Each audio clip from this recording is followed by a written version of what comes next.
평생 한 번도 교회 내에서 돈 떼이지 않았다면 어떻게 살았기에 그런 것인지를 한번 한번 자신에게 자문해 보시라고.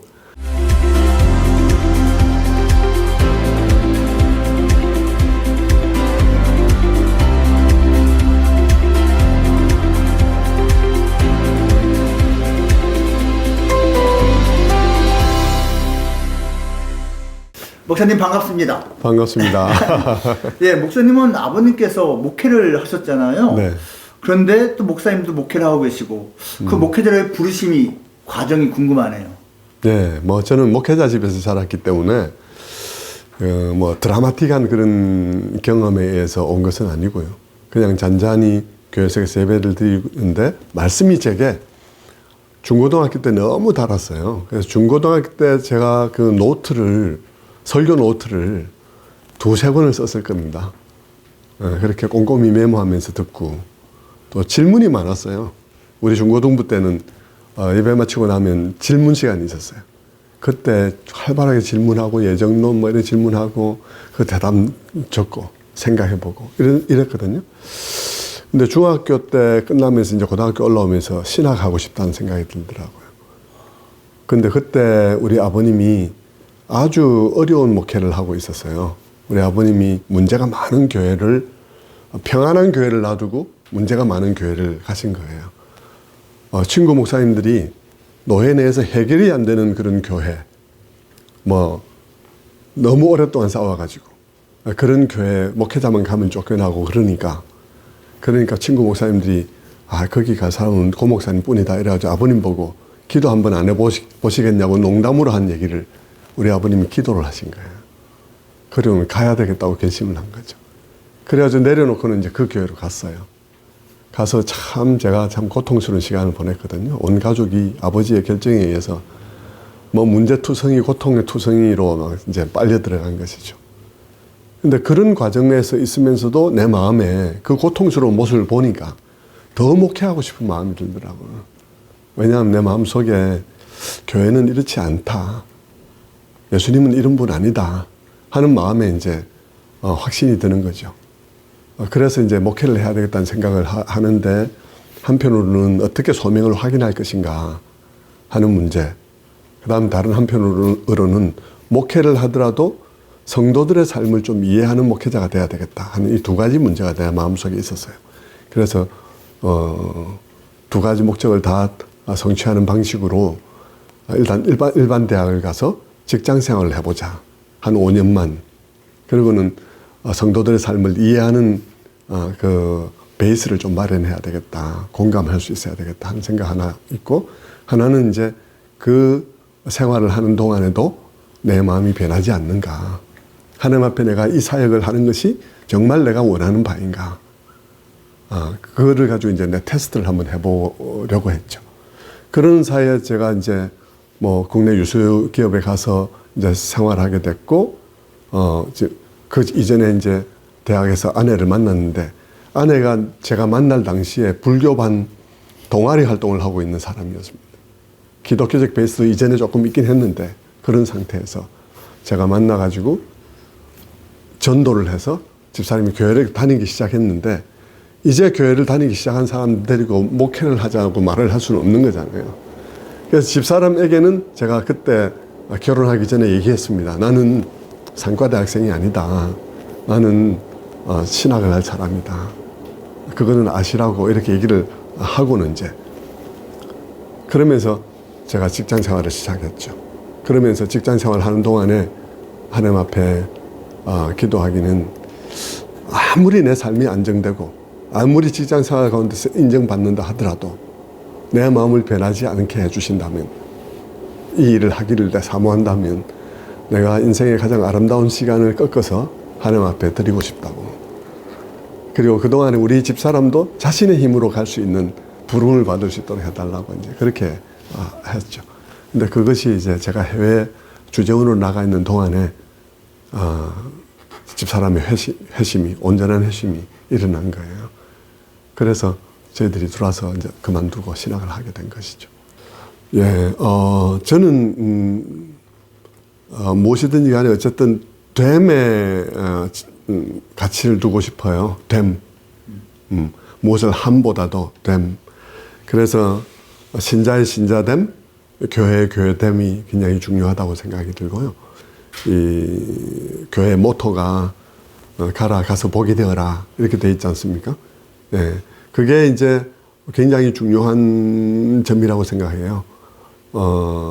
교회가 무슨 활동을 많이 하는 것도 필요하지만 그것은 필요한 정도이고 모든 교회가 또 많은 활동을 하는 부분들은 교회의 여건이 또 받쳐줘야 되는 부분이 있으니까 모든 종류의 교회에 적용되는 일은 아닐 수 있다고 생각해요. 어떤 교회는 근근히 유지만 할 수 있는 재정적으로 그럴 수 있고 어떤 교회는 너무나 재정이 일정 규모 이상이 되면 재정이 빨리 밖으로 돌리지 않으면 굉장히 좀 문제가 생기지 않습니까? 예, 그런 교회들하고 상황은 다르리라 생각하는데 모든 교회에 동일하게 적용될 수 있는 것은 됨의 문제라고 생각이 들어요. 그래서 정말 신자 되느냐, 정말 교회 됨이 있느냐. 그래서 그 존재 자체가 누군가에게 복이 되는가 하는 점이 저는 매우 중요하다고 생각해요. 그래서 성도들에게도 가끔가다 그런 이제 도전을 하죠. 평생을 살아가면서 누군가가 당신 때문에 살았습니다 라고 말할 수 있는 사람이 있는가. 만약 아무도 그런 적이 없다면 그렇다면 그건 좀 문제가 있지 않나. 그렇게 도전하기도 하고요. 많은 교회들이 이제 그 교회 내 금전 거래하지 마라 이런 얘기 하잖아요. 사실 교회에 문제가 없기 위함이거든요. 저는 그런 면에 있어서도 교회가 문제가 없으려는 데 너무 초점을 두면 그게 오히려 문제일 수 있다. 좀 손해볼 각오해야 되지 않나 하는 생각을 하고요. 그런 점에 있어서도 교인들에게 많은 교회들이 경우에 우리가 문제가 없기 위해서 성도들 간에 금전적인 오고 감이 없었으면 좋겠다고 얘기를 하지만 저는 한편으로는 이렇게도 말하고 싶다. 평생 한 번도 교회 내에서 돈 떼이지 않았다면 어떻게 살았기에 그런 것인지를 한번 한번 자신에게 자문해 보시라고 그렇게 얘기를 하기도 해요. 그러다 보니 이게 참 부담되는 얘기이기도 한데 우리 교회 같은 경우에는 뭐 그렇다 해서 금전적인 사고가 없은 것은 아닌데 그렇다 해서 그것이 문제가 되는 일은 없는 거죠. 그래서 저는 됨이 가장 중요한 문제라고 생각을 하고요. 또 선교를 한다 하더라도 됨을 통해서 하는 것이지 그렇지 않습니까? 크리스토퍼 라이트가 그런 얘기를 했는데 복음에 우리는 전달자다. 복음의 전달자인데 전달자라 그래서 이게 우체부하고 같은 것은 아니다. 그 사람이 예를 들어서 말하기를 우체부는 그 전날에 바람을 피우고 와도 편지만 그저 전달해 주면 되는데 복음의 전달자는 복음으로 살아내지 않고는 복음이 전달이 안 되는 그런 종류의 것이다. 그게 바로 교회라고 말한다면 됨이 가장 중요한 것 아니겠는가 생각하는 거죠. 일단 우리 교회는 제가 청빙받아서 왔어요. 저는 원래 개척을 해서 한 15년 가까이 13년 정도 개척을 해서 있었고요. 근데 이 교회는 이전에 다른 곳에 더 큰 규모로 있었던 교회고 오랜 동안 여러 가지 문제를 겪으면서 분규를 겪고 있었습니다. 이 분규를 겪고 있는 동안에 거기 상당히 긴 시간이었는데 노회도 아주 시끄러웠고 저는 그 노회를 가입하자마자 보니까 싸우고 있었기 때문에 노회를 잘 출석하지 않는 그런 상황에 정만두고 있는 상황이었죠. 그런데 이 교회가 이제 원로 목사님이 은퇴를 하시게 되면서 원로 목사님께서 저를 후임으로 생각을 하신 것 같아요. 그래서 장로님들과 의논을 해서 고성재 목사가 여기 왔으면 좋겠다라고 말씀하시고 그리고 이제 저에게 청빙 제의가 들어온 것입니다.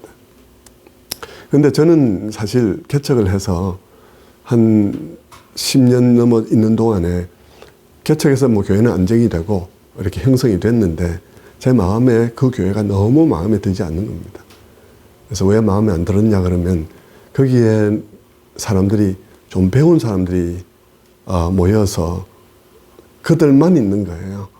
어려운 분들이 좀 들어오기를 좀 힘들어 한다는 얘기도 들리고 그래서 배운 사람들과 또 일정 수준 이상의 그런 경제적인 형편의 사람들이 모여있는 교회 그리고 그들만의 어떤 신앙적인 특성, 절박함이 조금 결여된 채 그렇게 지적으로만 신앙생활을 하려는 그런 분위기가 제가 너무 마음에 불편했어요. 그래서 제가 이 개척한 교회를 두고 다른 교회로 가려고 다른 교회에다 이제 어플라이를 했는데 그게 이제 마감된 지 한 달 뒤더라고요. 누구 소개로 어플라이를 했는데도 불구하고. 그래서 제가 그게 너무 부끄러운 일이잖아요. 어느 정신없는 목회자가 마감된 지 한 달 된 교회에 원서를 냈냐고요. 그래서 제가 하나님 앞에 너무 부끄러운 마음을 갖고 기도하면서 하나님, 우리 교회가 이런 교회이기만 한 것은 너무 문제지 않습니까? 문제가 확실한데 이 문제가 야기된 것이 제 때문이라고 생각이 듭니다. 저를 변하게 해주셔서 제 설교가 변하게 하시고, 그리고 이런 무리들과 또 다른 무리가 합쳐져서 서로가 중화될 수 있도록 해 주십시오. 대신에 다시는 원서 내지 않겠습니다. 원서 내지 않고 오라는 데 있으면 가겠습니다. 그렇게 이제 기도를 했어요. 기도를 하다가 한 7년 정도 기도를 했는데 응답을 안 해주셔서 제가 하나님 앞에 부록을 붙였죠. 하나님, 문제가 굉장히 많은 교회를 맡겨주셔도 그 교회를 위해서 은퇴할 때까지 헌신하고 마치겠습니다. 그렇게 했는데 이 교회에서 이제 청빙이 온 거예요.